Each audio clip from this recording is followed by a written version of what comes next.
The Overwatch devs just won't stop cooking. This early mid-season patch is already insane from the very first change. So let's get into the massive amount of changes and what they mean for the new game. If you're looking to improve on the top heroes or even just your favorite ones, use the link in the description to get access to a GameLeap membership. There are tons of guides and courses that can help you get better, faster. Alongside the fresh new Transformers collab comes insanely sweeping tank changes. All 12 tanks are being individually adjusted, and in a crazy turn of events, there's another new armor upgrade. It now reduces up to 10 damage, completely doubled from 5. This is going to change a lot of things. Some heroes like Echo, who didn't change at all from the armor revert, are going to hurt a lot more, while tanks like Winston and Reinhardt don't care at all. This change even makes Orissa's damage completely hit by the 50% reduction into armor, and she's not even the worst affected. There's also another small addition to the game audio. Shooting armor, shields, and base health will now sound more distinct.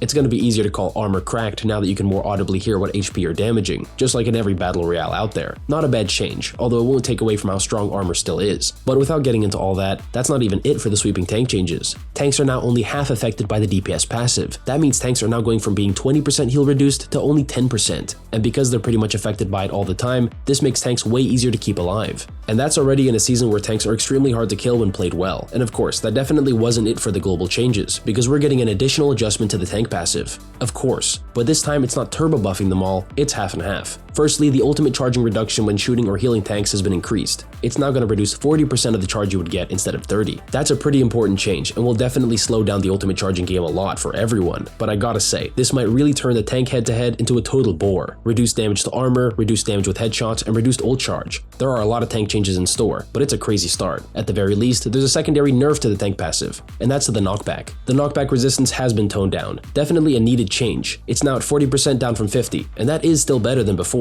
Now you can actually boop tanks though when they're on the edge, but they're still going to be crazy resistant. With all that done, it's finally time for the individual changes, and the majority are going to the tanks. First up is D.Va. The devs have been secretly upping her lethality, and she's getting both an upgrade to her missile burst damage and to her defense matrix. It now has a longer max duration by 0.5 seconds. That's really big, especially combined with some other duration changes in this patch. The actual change to make it this way is a slight reduction to how much resource is drained while using the matrix, so it's a straight buff. It's not like it'll take longer to charge up the full resource. On top of that, the missiles have gotten their explosion damage buffed by 1.5 per rocket. Because there are a ton of little rockets, that turns the total burst damage from 126 to 153. And right after a spread buff last patch, she's gonna start driving people over again. Moving on to Doomfist, he's getting an upgrade to his overhealth passive, and it's about time, since he's been pretty squishy even when building up shields. Now you get 40 overhealth per enemy hit, up from 35. And the delay in overhealth drain has also been increased to 3 seconds, after being just 1 second for his entire history in the game. Radical changes are still being made, so this should definitely make Doom a lot more comfortable, building solid overhealth and actually holding onto it. Moving on to Junker Queen, power creep strikes again, now that she's getting a buff to both her shout overhealth and her bleed healing. Radical changes keep happening, and in this case it's 25 extra overhealth for herself during shout and a 25% increase to her bleed self-heal. The multiplier for bleed damage to healing has been buffed from 2 to 2.5. Every knife hit heals for 75, every axe is now 100, and her ultimate is healing you for 225 health per target hit. As long as you're not anti-healed, Queen is looking like a true berserker. Now for public enemy number 1, Mauga. And although he's getting some compensation, his overdrive is now officially manageable. The duration has been reduced to 3 seconds, and now has a higher base lifesteal and damage reduction for Mauga himself, but lower than before for his allies. He now heals himself for 100% of the damage he deals, and has 40% damage reduction, which is insane, and definitely means he just will not be dying during overdrive for sure. But for his allies, that's 10% less lifesteal and 10% less damage reduction than before, since they've got half the effect, 50% and 20% respectively. It was always getting more value on his allies, but at least overdrive still has the insane strength for Mauga himself. But still, now that it's a much shorter duration with the same 12-second cooldown, it's going to be a lot easier to manage. And to add on to that major change, his overrun damage is being buffed. It's mostly best for kiting away, especially now with the reduced overdrive duration, but when you want to fully send it in the ultimate engage, his stomp damage is now 75. That means 150 damage when you hit the stun. That's pretty beefy now, so hitting your stun is going to be worth a lot. The knockback damage from the shockwave of the stomp has also been buffed by 5 damage, but that extra damage on the knockdown stun is clearly a lot more impactful. Next up is Orissa, as we are literally going through every tank. Her fortified duration has been buffed by 0.5 seconds up to 4. The long duration was definitely a big reason why she was so strong, but she's still slowed and is still 0.5 seconds less than when she was super broken. Shouldn't bring her back into the meta, but it'll make her more viable despite losing out on damage to the new armor. Next up is Ramatra, and for his Megatron collab, he's getting 2 decent buffs to his Nemesis form, a whole 75 more armor upon activation, which also goes for his ultimate, and 5 extra damage on each punch.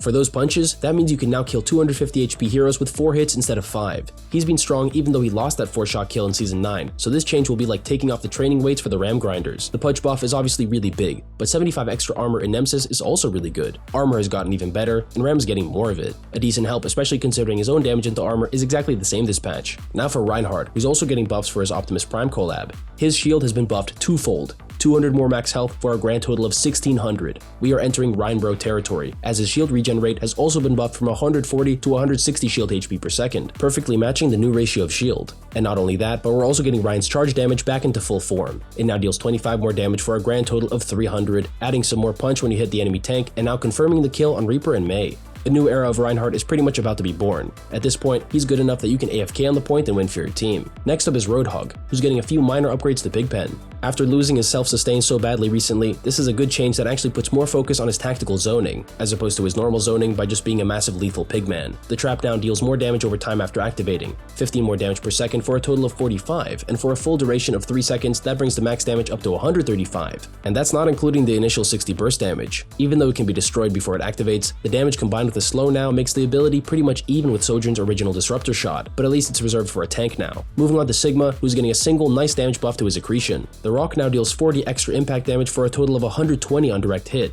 That's a big damage buff, and allows Sigma to fully one-shot squishies with a rock, 2 direct hits, and a melee. He was already really strong, and this extra rock damage will only make him better at securing kills. Compared to some of the other tank changes though, it's not the biggest winner. So moving down to Winston, we've got 2 buffs. First is a reduction in the secondary fire charge time, from 1 full second down to 0.85. It's gonna flow a lot more smoothly now, and since it last had a faster fire rate, it's got an increased range and armor ignoring damage. It's already amazing for poking players out for an otherwise poke-lacking hero. Secondly, a crazy buff to Primal comes in out of nowhere. He's now getting 200 more base health on activation, for a total of 1,325 health. And 250 of that is still armor. That's a solid amount to make him a lot more survivable, but it's also a pretty embarrassing amount of health to lose. I better not see anyone go out into the new patch thinking they can face tank 5 players with Primal now, but who knows, 200 extra HP is pretty big. Only 2 more tanks left, and next is Wrecking Ball. His automatic reload in ball form is now 0.4 seconds faster. That's massive for quickly resetting and shooting at full ammo. Ball is pretty good now, but he plays way different compared to the other tanks, but constantly trading damage and forcing abilities is the way to go, and this change helps that for sure. Secondly, his adaptive shields are now multiplied by 150% when given to allies. That means you'll only have to give 50 of your own shields to give them the maximum of 75. This means you get to keep more health for yourself, and also means you can give allies more HP when there's less enemies around to generate it for you.